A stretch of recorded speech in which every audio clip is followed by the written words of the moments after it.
Olá, meu nome é Alfredo Lima, sou professor de literatura e é com muito prazer, com muita alegria, que venho conversar um pouco a respeito do livro Há uma Gota de Poesia em Cada Rio da Amazônia, diário poético de um turista aprendiz. O autor é Fernando Antônio Pires. Esta obra é uma publicação da editora Abacate. Nesta obra, nós temos a história de um personagem muito conhecido da literatura brasileira, chamado Mário de Andrade. Mário de Andrade é paulista e, em 1927, a região norte do país era pouco conhecida do restante do Brasil. Então, ele, Mário de Andrade, Dona Lívia, Margarida e Dulce partiram em maio de 1927 rumo ao norte do país. Inclusive, eles saíram do Brasil, colocaram os pés fora do território brasileiro. Ficaram 3 meses explorando toda esta região. Para nossa alegria, olha que curioso, o Mário de Andrade, poeta, músico, professor, ele teve uma ideia genial. Ele resolveu registrar essa experiência rumo ao norte do país em um diário. Daí o gênero textual ser diário de viagem. Ali ele fez anotações, fez desenhos, inventou personagens com muito humor, com muita poesia. Ao registrar essas experiências, de contato com a cultura da região norte, nós temos a relação, ou melhor, a justificativa para o tema da obra, que é diálogos com a sociologia e a antropologia. Caro estudante, eis o momento de a gente conhecer um pouco sobre o autor. Fernando Antônio Pires nasceu em São Caetano do Sul, cidade que fica no estado de São Paulo. Tem formação em arquitetura, é ilustrador e quero te contar assim um segredinho. Depois que ele descobriu o universo da literatura, depois da publicação da primeira obra, ele um pouco que abandonou a arquitetura. Ele diz que faz alguns projetos de vez em quando, mas a paixão dele mesmo, a entrega total, hoje é para a literatura, seja ilustrando seus próprios livros ou livros de outros escritores, ou escrevendo. Fernando Antônio Pires tem dezenas de obras publicadas para o público infanto-juvenil. Para construir esta obra, o Fernando Antônio Pires esbarrou em outra obra do Mário de Andrade, que é o clássico Macunaíma. Ele sempre achou aquele livro muito difícil, ele não conseguia detectar a ideia, ele não conseguia entender como que o Mário de Andrade teve assim o estalo, teve um insight para escrever o Macunaíma.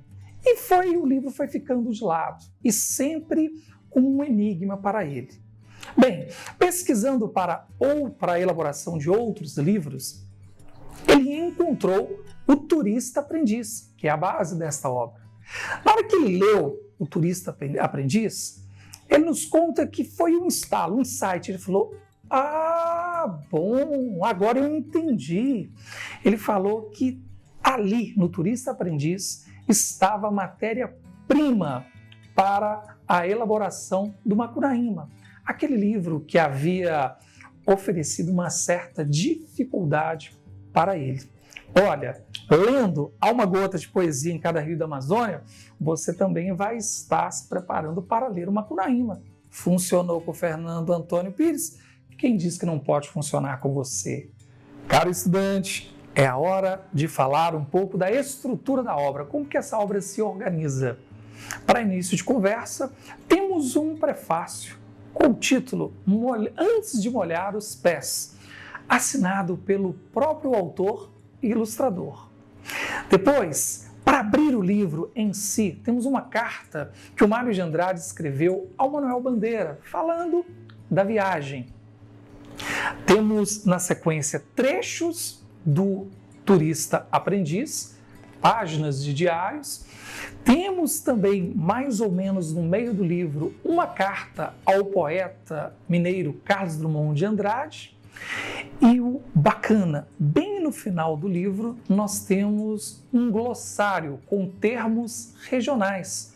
Esta obra, a editora, o autor, ilustrador, né, eles tiveram uma preocupação muito grande em manter, né, com a manutenção das expressões empregadas pelo Mário de Andrade. Então, esse glossário vai deixar isso muito claro ao final. Expressões ditas naquela época. É assim que se estrutura a obra. E não podemos esquecer também que ao longo da obra, mais para o final, você vai encontrar uma fotografia do nosso personagem, uma fotografia do Mário de Andrade. Queria te perguntar, você sabe o que é um projeto gráfico ou projeto gráfico de uma obra? Se você sabe, tudo bem. Mas se não, o momento de aprender é agora. O projeto gráfico é o formato, é o modo como a história, como o livro é apresentado, como as cores foram selecionadas, o desenho, a diagramação. Por isso, nós podemos pensar em projeto gráfico. E olha, o projeto gráfico é um operador de leitura. Ele vai nos ajudar a entrar na história. Repare, você já sabe que o personagem deste livro, deste diário, de um diário poético de um turista aprendiz, é o Mário de Andrade. Há ele aqui na capa desenhado. E ele está dentro de uma canoa, como você pode perceber. Diante tem uma imagem muito engraçada de um macaco com, na verdade, uma máquina fotográfica, porque ele era fotógrafo também. Repare que foi pensando no projeto gráfico que o Fernando Antônio Pires colocou aqui o Mário de Andrade numa canoa. Só que essa canoa não está sobre as águas, ela está sobre a escrita. Você tem uma correspondência ao fundo. Todos esses elementos compõem aí a capa. Mas o projeto gráfico não é só a capa. Você abre o livro e vai perceber que as cores daqui, da capa, de certa forma, vão aparecer ao longo do livro. A escolha dessas cores está diretamente associada a uma entrevista, tem o trecho dessa entrevista na quarta capa do livro, que o Mário de Andrade concedeu ao jornal Diário da Noite. Você já percebeu que o projeto gráfico é muito pensado para o projeto do livro como um todo. Então, a respeito do caderninho de viagens, nós temos um trabalho muito cuidadoso com a escolha da fonte. Quando eu falo fonte, estou me referindo ao tipo de letra que o ilustrador, aqui no caso, que é também o autor, está utilizando.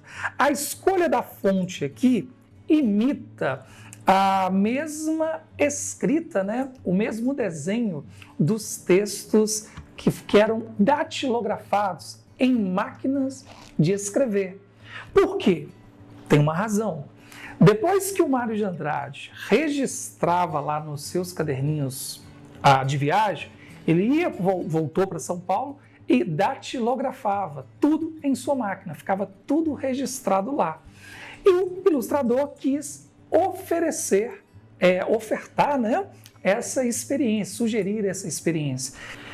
Eu não sei se você já parou para pensar que um livro contempla toda essa riqueza.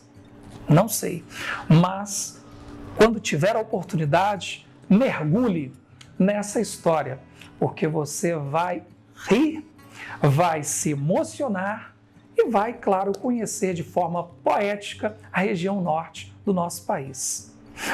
Um forte abraço e até um próximo encontro com mais literatura.